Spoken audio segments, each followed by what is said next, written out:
यही आज हमारी विशेष चर्चा का विषय है। आज हमारी विशेष चर्चा का विषय है घुसपैठ पर घमासान, एसआईआर बना युद्ध का मैदान। घुसपैठ पर घमासान, एसआईआर बना युद्ध का मैदान हमारी विशेष चर्चा का विषय है और इस पर बातचीत करने के लिए हमारे साथ खास मेहमान जुड़े हुए हैं। उनसे आपका परिचय करा दें। हमारे साथ डॉक्टर कौशल कांत मिश्रा जुड़े हुए हैं, बीजेपी के प्रवक्ता हैं। बहुत स्वागत है डॉक्टर साहब।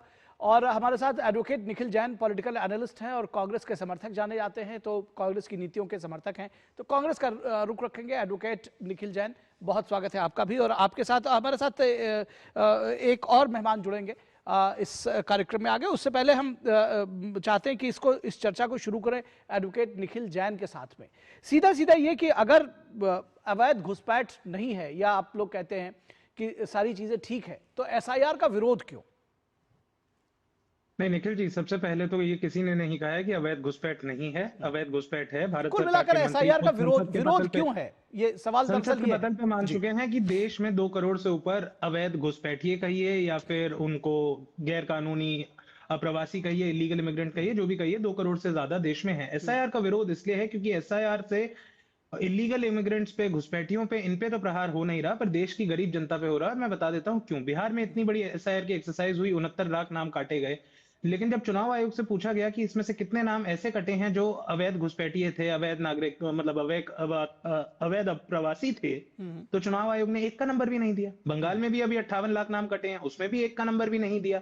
लेकिन हो क्या रहा है, जो गरीब देश की जनता है, जो हिंदू भी है, मुसलमान भी हैं, अगड़ी जाति, पिछड़ी जाति, जो अपने कागज बीएलओ तक नहीं पहुंचा पा रहा है, या जिन तक बीएलओ नहीं पहुंच पा रहा, उनके नाम कट जा रहे हैं। बिहार में ऐसे बहुत सारे केसेस है, सुप्रीम कोर्ट में दिखाए गए, मीडिया में दिखाए गए, खोजी पत्रकारिता में सामने निकल के आए। एसआईआर का विरोध इस चलते है, किसी को घुसपैठियों की को नागरिकता का हक देने का किसी का यहाँ पर कोई पॉलिटिकल पार्टी ने नहीं दिया है। हाँ, कुछ पॉलिटिकल पार्टियां ये जरूर कहती हैं कि जो घुसपैठ करके आ रहा है उनमें से कई सारे जो लोग हैं वो शरणार्थी हैं, चाहे वो म्यांमार से आने वाले रोहिंग्या हो, बांग्लादेश से आने वाले हिंदू भाई हों, या पाकिस्तान से आने वाले हिंदू भाई हों। सरकार ने तो बांग्लादेश और पाकिस्तान से आने वाले हिंदू भाइयों के लिए, जैन भाइयों के लिए कानून भी बनाया कि इन्हें नागरिक बनाएंगे, क्योंकि ये प्रताड़ना सह के आ रहे हैं। लेकिन किसी कारणवश उनको म्यांमार से जो रोहिंग्या प्रताड़न सह के आ रहे हैं, उनका उनका दर्द नहीं दिख रहा है। ऑल्दो हरदीप सिंह पुरी को तो दिखा था जब उन्होंने कहा था कि डीडीए ठीक के है, इस पर बक्करवाला जवाब में ले उन्हें लेते हैं। फ्लैट दिए जाएंगे। ठीक है, जवाब ले लेते हैं।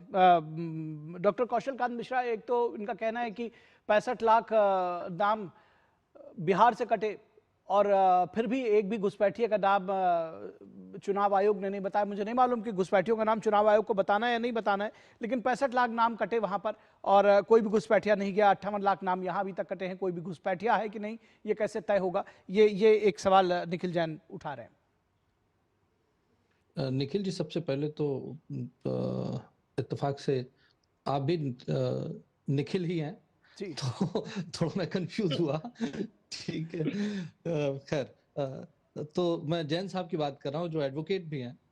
इन्होंने बहुत ही सफाई से पॉलिटिकली अपनी बात रखी, बट अगर एज एडवोकेट अपनी बात रखते तो शायद ज़्यादा बेहतर पब्लिक को समझ में आता, क्योंकि पब्लिक को समझ में आना है, सारे वकीलों को और वो सारे लोग जिन्हें कानून की जानकारी, उन्हें ये पूरी तरह से पता है कि घुसपैठिया कौन है, सिटीजन कौन है, ये आइडेंटिफाई करने का राइट होम मिनिस्ट्री के पास है, और जो इलेक्शन कमीशन है उसके पास ये राइट है कि जिसके पास वोटर आईडी कार्ड है वो करेक्ट है या नहीं है, वो बंदा लाइव है या डेड है, वो बंदा 2 जगह पे वोट तो नहीं कर रहा है। ट्रू वोटर का आइडेंटिफिकेशन करने का काम इलेक्शन कमीशन का है। हालांकि उसी एक्ट में, पीपल्स रिप्रेजेंटेशन एक्ट में, यह लिखा गया है कि वो भारत का नागरिक होना चाहिए। तो इनडायरेक्टली जिनके पास भी वोटर आईडी कार्ड है या जिनके पास वोटर आईडी कार्ड नहीं है, वो भारत के नागरिक नहीं माने जाएंगे, या गलत है तो भारत के नागरिक नहीं माने जाएंगे। ऐसे लोगों को आइडेंटिफाई करके डिलीट करने का काम है वो इलेक्शन कमीशन का। उसमें से जो लोग डिलीट होंगे, उसमें से कितने घुसपैठिए हैं या कितने नहीं हैं, ये फिल्टर 1 हुआ। ये फिल्टर 2 में आएगा कि जब वो लोग अपने डॉक्यूमेंट अप्लाई करेंगे और उनके डॉक्यूमेंटेशन में जब कोई गड़बड़ी पाई जाएगी तो उनके खिलाफ कार्रवाई की जाएगी और उनको आइडेंटिफाई किया जाएगा। वो काम पुलिस और स्टेट गवर्नमेंट का, लॉ एंड ऑर्डर जो है सब्जेक्ट है स्टेट गवर्नमेंट का। इलेक्शन के पहले जो इलेक्शन कमीशन कह रहा है, ये टेम्परेरी व्यवस्था है, just to filter out true voter कौन है। और इसको बहुत ही सफाई से ये कह देना कि इसमें गरीब है, साहब हमारे देश में देश के नागरिक के लिए वोटिंग का अधिकार है। अगर जिसके पास ट्रू वोटर नहीं है उसको अधिकार नहीं है। ये बात मुझे लगता है कि सारे पॉलिटिकल पार्टीज को अपने बीएलओस को लगा करके उनको इनाम भी देना चाहिए कि जो जितने ज्यादा ढूंढ के लाएगा फर्जी वोटर, या ये कहें कि वो जो पोटेंशियल घुसपैठी है उनको तो इनाम देना चाहिए, क्योंकि हमारा लोकतंत्र साफ हो रहा। पर वहां पर क्या हो रहा है कि कुछ पॉलिटिकल पार्टी हैं जिनको घुसपैठिए में एक अपना वोट बैंक नजर आता है, एक धर्म नजर आता है, इस वजह से सारी राजनीति चल रही है। ये निखिल जी को भी पता है और दूसरे निखिल जी को भी पता है, हमें भी पता है, पर देश की जनता को गुमराह करने का काम कर रहे हैं लोग पॉलिटिकल रीजन से, ये सारे देश को पता है। इसीलिए बिहार ने अपना जजमेंट दिया कि एसआईआर होना चाहिए। भारतीय जनता पार्टी की बम्पर जीत हुई, और जगहों पर भी यही होगा अगर विपक्षी कुछ भी ऐसा करेंगे जिससे देश में घुसपैठियों को वोटिंग राइट मिलेगा। ठीक है, इस पर अपना जवाब दे निखिल जी। उससे पहले मैं एक चीज और जोड़ूं कि जो बात डॉक्टर कौशल कांत ने कही कि जो बीएलएज हैं दरअसल उनको तो इस बात के लिए इनाम दिया जाना चाहिए कि वो घुसपैठिए ढूंढ कर लाएं, अगर पोटेंशियल कोई ऐसा है तो उसको लेकर आना चाहिए। मैं बिहार के का चूंकि आपने एग्जांपल दिया, 65 लाख में से 65 वोटर भी ढूंढ कर नहीं ला पाए जो ये कहते कि जी हम वोटर नहीं, हम वोटर हैं और हमारा नाम कट गया। तो अगर उल्टा अदर वे राउंड भी देखें तो पोटेंशियल वोटर्स भी तो नहीं ढूंढ के लाए। निखिल जी, सबसे पहले तो मेरे भाजपा के मित्र ने बहुत सही बात कही कि नागरिकता तय करना चुनाव आयोग का काम नहीं है, गृह मंत्रालय का काम है, और चुनाव आयोग का काम केवल मतदाता की आइडेंटिफिकेशन करना है। उसके बाद उन्होंने एक और चीज कही कि चुनाव आयोग तो सिर्फ ये देखेगा ना कि आपके पास वोटर आईडी है या नहीं है तो आप वोट करिए। बिल्कुल सही बात है, मैं तो आपके साथ सहमति रखता हूँ। अब प्लीज ये जाके ज्ञानेश कुमार जी को भी समझाइए, क्योंकि वो तो कहते हैं कि अगर आपके पास वोटर आईडी कार्ड है उसके बाद भी नहीं मानेंगे आप नागरिक हैं और आपको वोट आप मतदाता हैं। हम तब मानेंगे जब आप अपने पिताजी का बर्थ प्रूफ ले आएंगे या अपना बर्थ प्रूफ ले आएंगे या फिर पासपोर्ट ले आएंगे, जॉब प्रमाण पत्र ले आएंगे। ना हम राशन मानेंगे, ना हम मतदाता कार्ड मानेंगे। बिहार में तो कह रहे थे कि आधार भी नहीं मानेंगे, बाद में सुप्रीम कोर्ट ने फटकार लगाई तो आधार को तो खैर मानना पड़ा। और मेरे को कोई सहमति नहीं है उन लोगों से जो सारे देश वोटर से में मांगा जा रहा है। क्या सारे वोटर से मांगा जा रहा है या 2003 वाली लिस्ट वाली की बात है कुछ उसमें? थोड़ा ये भी एक्सप्लेन करते चलिएगा। बिल्कुल बिल्कुल निखिल जी, 2003 की वोटर लिस्ट में कौन होगा? जो 1985 से पहले पैदा हुआ होगा वही होगा, जाहिर सी बात है। इसका मतलब आप ये कह रहे हैं कि 40 साल से नीचे के जितने भी हमारे मतदाता हैं वो तो 2003 की लिस्ट में हो ही नहीं सकते। कुछ 40 बरस से ज्यादा के होंगे, वो भी नहीं हो पाएंगे। तो उन सब से आपने बर्थ प्रूफ मांग लिया, आपने पासपोर्ट मांग लिया। इस देश में 1% जनता के पास पासपोर्ट है, पर मैं वो एक एक डॉक्यूमेंट पे मैं जाऊंगा तो हमें पता है डिबेट छोटी है, हम बात पे पूरे निष्कर्ष पे नहीं पहुंच पाएंगे। मेरा छोटा सा बात ये थी कि चुनाव आयोग नागरिकता तय करने का अधिकार नहीं रखता। मेरे भाजपा के मित्र ने बिल्कुल सही बताया सबको, सुप्रीम कोर्ट की जजमेंट्स भी हैं इस पे। तो चुनाव आयोग आज नागरिकता तय करने की कोशिश क्यों कर रहा है? चुनाव आयोग को कहना चाहिए कि आप अपना वोटर आईडी लेके आइए, अगर आपके वोटर आईडी में कुछ गड़बड़ पाई गई तो हम आपको हटाएंगे, नहीं है तो आप तो चुनाव आयोग कहां नागरिकता कहां किस मामले में चुनाव आयोग नागरिकता तय कर रहा है? वो तो कह रहा है भाई अगर आप नागरिक हैं भारत के, अगर ये प्रूव होता है आपकी तो आप, क्योंकि भाई पहला ही ये नियम है कि आप 18 वर्ष से ऊपर हो और भारत के नागरिक हो। इसके अलावा सही बात है निखिल जी, लेकिन आप नागरिकता प्रूफ कैसे करेंगे? बिकॉज एक चीज मैं आपके दर्शकों को इंटरेस्टिंग चीज बताऊं, बॉम्बे हाईकोर्ट की एक जजमेंट कहती है कि पासपोर्ट भी नागरिकता का डेफिनेट प्रमाण नहीं है। भारत देश में आज की तारीख में पासपोर्ट और वोटर आईडी कार्ड यही दो ऐसे डॉक्यूमेंट्स माने जा सकते हैं शायद कि जो आपका नागरिकता का प्रमाण हो। लेकिन इलेक्शन कमीशन कहती है कि वोटर आईडी कार्ड नागरिकता का प्रमाण नहीं है, आधार तो हम सबको पता ही है कि नागरिकता का प्रमाण नहीं है, और बॉम्बे हाईकोर्ट की एक जजमेंट तो कहती है पासपोर्ट भी नागरिकता का प्रमाण नहीं है। तो इस देश में नागरिकता का प्रमाण है क्या? जब किसी भी सरकार ने, ना मोदी जी ने ना उससे पहले की सरकारों ने कोई नागरिकता प्रमाण पत्र किसी को बांटा नहीं। तो आज हम अपने मतदाताओं से ये कैसे कहें कि आप अपनी आके नागरिकता प्रमाणित करें तभी आप जाके मत दे पाएंगे?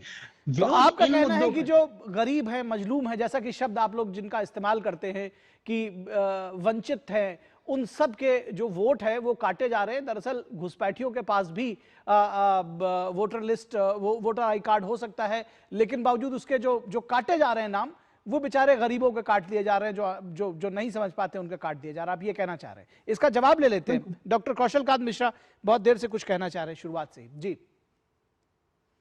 निखिल जी, आपने बहुत ही सफाई से बात को घुमाया। ठीक है, आप पॉलिटिकल व्यू रख रहे हैं, पर ये नेशनल प्रोग्राम है और मुझे लगता है कि हमें आपको अपनी रिस्पॉन्सिबिलिटी को ओन करते हुए ये डिसीजन है। आपने बिल्कुल सही कहा कि हाईकोर्ट का एक जजमेंट है जो कहता है वो भी पक्का प्रमाण नहीं है। आधार को सबसे पहले आधार में जब बायोमेट्रिक हो रहा था कि आधार एक ऐसा नंबर होना चाहिए, यूनिक आइडेंटिफिकेशन नंबर होना चाहिए, तो विरोध किसने किया था? कांग्रेस के लीडर्स जो वकील हैं उन्होंने किया था सुप्रीम कोर्ट में। हाँ हाँ सर, पढ़िए जा करके। आधार को जो माना गया था यूनिक, उसको भी कमजोर करने का काम कांग्रेस ने किया था। अब दूसरी बात आती है कि अगर पासपोर्ट भी पक्का प्रमाण नहीं है तो फिर क्या पक्का प्रमाण है? हमारे सिटीजनशिप एक्ट में यही लिखा हुआ है कि एक एनआरसी होता है, नेशनल रजिस्ट्रेशन ऑफ सिटीजन्स, जी। उसका एक एक्ट होता है जिसका नाम एनआरसी रजिस्टर, नेशनल रजिस्टर में होगा, वही इस देश का नागरिक है। ये हमारा संविधान कहता है। और हमारा संविधान के डायरेक्टिव, सर बोलिएगा, डायरेक्टिव प्रिंसिपल में भी ये गाइडेड है कि एनआरसी होना चाहिए, जिससे कि हमारे देश में सारे सिटीजन का आइडेंटिफिकेशन पूरी तरह से हो सके। उसका भी विरोध कौन करता है? कांग्रेस करती है। तो मैं तो ये कहूंगा, निखिल जी आप वकील भी हैं और आप कांग्रेस को प्रेजेंट भी कर रहे हैं, तो आपको ये सुप्रीम कोर्ट में जाकर के अनुरोध करना चाहिए कि ट्रू आइडेंटिफिकेशन अगर एनआरसी के थ्रू हो सकता है तो कांग्रेस पार्टी को डिमांड करनी चाहिए और सुप्रीम कोर्ट में ये पिटीशन लगनी चाहिए कि देश में सभी का एनआरसी होना चाहिए, जिससे ट्रू आइडेंटिफिकेशन हो सके। अब बात आती है कि अगर अभी तक कोई डॉक्यूमेंट ऐसा नहीं है जो एक डॉक्यूमेंट ये प्रूफ करे कि आप सिटीजन है या नहीं है, इसीलिए 12 डॉक्यूमेंट की लिस्ट मांगी जाती है, जिससे कि क्यूमुलेटिवली हम ये डिसाइड कर सकें कि आप भारत के नागरिक हैं या नहीं है। इसी नागरिकता के तौर पे एक चीज और बता देता हूं निखिल जी, आप जाके पढ़िएगा। इटली का एक मुसोलिनी नाम का एक डायरेक्टर आया था हमारे देश में, जिसने आकर के यहाँ से एक उस समय एक्ट्रेस थी, उसको अपने देश में लेके गया और वहां जाकर के वो वहीं सेट हो गई, वहां की नागरिक बन गई। वहां की नागरिक बनने के बाद इटली के लोकल इलेक्शन बॉडी में, लोकल बॉडी का जैसे हमारे यहाँ एमसीडी का चुनाव, उसमें उसने इलेक्शन के लिए पार्टिसिपेट किया, तो उसका पार्टिसिपेशन रोक दिया गया, ये कहते हुए कि आप इटली की नागरिक तो हैं पर आप इटली की बाई बर्थ नहीं है, यानी कि आप इटली की ट्रू नागरिक नहीं है, भूमिपुत्र नहीं है, और उनका इलेक्शन में नॉमिनेशन कैंसिल कर दिया गया। एक तरफ तो देश ऐसे हैं जहां पर आप कहां से बिलोंग करते हैं उसकी वजह से आपको इलेक्शन नहीं लड़ने देते, दूसरी तरफ हमारी कांग्रेस पार्टी जो हमारे देश की सबसे पुरानी राजनीतिक दल है, वो ये कह रही है कि हम किसी को भी आज सिटीजन बनाएं और कल उसको प्राइम मिनिस्टर बना दें। सर हमें सोचना पड़ेगा। हम लोग नेशनल चैनल पर डिबेट कर रहे हैं, हम लोग इंडिविजुअल चीजों से उठ करके अगर हम देश की बात करेंगे कि देश मजबूत कैसा होगा, तो देश मजबूत ऐसे ही होगा कि जब हमारे देश में देश के अपने नागरिक पार्टिसिपेट करेंगे इलेक्शन प्रोसेस में। वो कांग्रेस को सपोर्ट कर सकते हैं, वो बीजेपी को सपोर्ट कर, वो किसी पार्टी को सपोर्ट कर सकते हैं, पर कम से कम वो नागरिक तो होने चाहिए जो नॉन क्वेश्चनेबल ये हो कि वो भारत के नागरिक हैं। तो मुझे लगता है कि सारी पॉलिटिकल पार्टी, आप देखिए कांग्रेस को डिफीट क्यों मिल रही है, आप समझदार मुझे लगते हैं, जैसा आपके साथ 2-4 बार हमारा इंटरेक्शन हुआ है। पॉलिटिकल जो कहते हैं ना ईवीएम हैक हो जाती है, एसआईआर में गड़बड़, ऐसा नहीं है सर। एक तरफ आप मोदी जी की पॉलिसीज को देखिए, बीजेपी की पॉलिसीज को देखिए, दूसरी तरफ आप राहुल गांधी के बिहेवियर को देखिए और कांग्रेस के कैरेक्टर को देखिए। आप विदेश की धरती पर जाकर के देश के खिलाफ बात उठाएंगे, डेमोक्रेसी पे देश की सवाल उठाएंगे। आप हमेशा, आपने कभी ये नहीं कहा कि घुसपैठियों के खिलाफ एक स्टेटमेंट तो दिखा दीजिए, एक स्टेटमेंट तो दिखा दीजिए कि हाँ घुसपैठियों को बाहर निकालना चाहिए। नहीं, आप घुसपैठियों के साथ खड़े रहते हैं। तो आपको अपने जो कहते हैं ना ईवीएम हैक होती, sir Modi ji EVM hack नहीं कर रहे हैं, मोदी जी भारत देश के नागरिकों का दिल हैक कर रहे हैं, और यही वजह है कि सब जगह बम्पर सरकार बन रही है। ईवीएम हैक नहीं हो सकती, पर देशवासियों का दिल हैक हो सकता है अगर आप ट्रू देशवासी की स्पिरिट के साथ अगर आप इलेक्शन में जाएंगे। और मुझे लगता है कि आप सबसे पुराने और सबसे मजबूत और सबसे बड़े विपक्ष हैं, तो आपको देश को प्राइमरी रख के बात करनी चाहिए, ना कि किसी परिवार को। जी निखिल जी, बहुत सारे सवाल के जवाब आपको देने हैं, लेकिन साथ ही साथ ये भी जानना समझना चाहेंगे, जब एक बहुत गंभीर तरह से ये चर्चा आगे बढ़ रही है, तो आरोप प्रत्यारोप के बजाय ये सीधे समझने की जरूरत है कि भाई एसआईआर जरूरी है कि नहीं। आप जरूरी उसको मानते हैं, तो क्या कोई वैकल्पिक तरीका भी है, जैसे सरकार या चुनाव आयोग कर रहा है, जैसे क्या आपको लगता है कोई और तरीका भी है इसका? होगा तो वही इसी तरह से।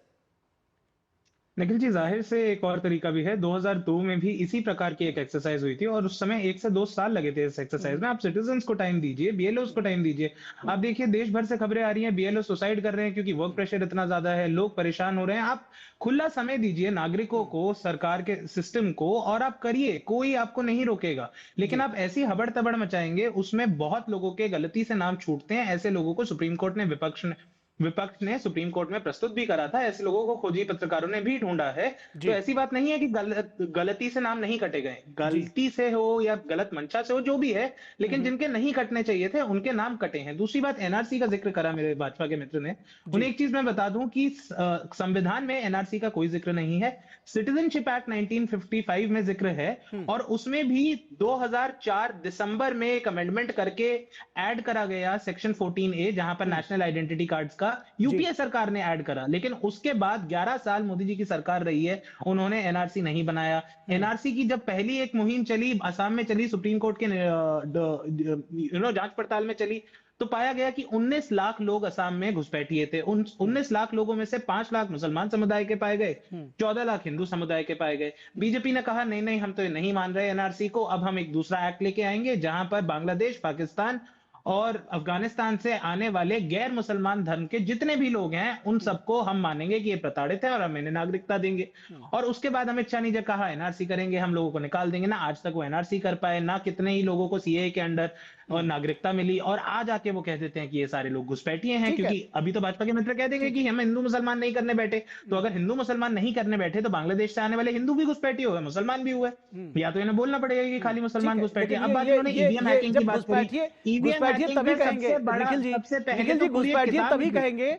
जब बॉर्डर किसी अवैध तरीके से क्रॉस करके अगर कोई आ रहा है तो घुसपैठिया है। अगर बिल्कुल, अगर आकर वो सिटीजनशिप शरणार्थी के अमेंडमेंट तौर एक्ट। पर, अगर शरणार्थी के तौर पर शरण मांगता है और सरकार उसको बिल्कुल, परमिट देती है तो वो शरणार्थी होगा। दो बहरहाल मैं अभी दो अभी हजार अभी दो इसका हजार जवाब, मेरे को बस इसका 20 इसका सेकंड दीजिएगा, मैं जी कंप्लीट कर जी देता जी हूँ। बिल्कुल, उनकी इसका पुरानी इसका बातों का जवाब, जवाब भी दे इसका दूंगा, जवाब, पुरानी बातों के इसका जवाब भी जवाब दे मैं दूंगा। डॉक्टर कौशल खान से लूंगा। लेकिन इससे पहले हमारे साथ एक और मेहमान वरिष्ठ पत्रकार संजय सिंह जी जुड़े हुए हैं। संजय सिंह जी, ये मामला इतना आसान सीधे सीधे दिखता है, या आपको लगता है कि सचमुच घुसपैठ जो है एक राष्ट्रीय समस्या है, या इस पर एक सियासत हो रही है चुनावों में स्कोर करने के लिए?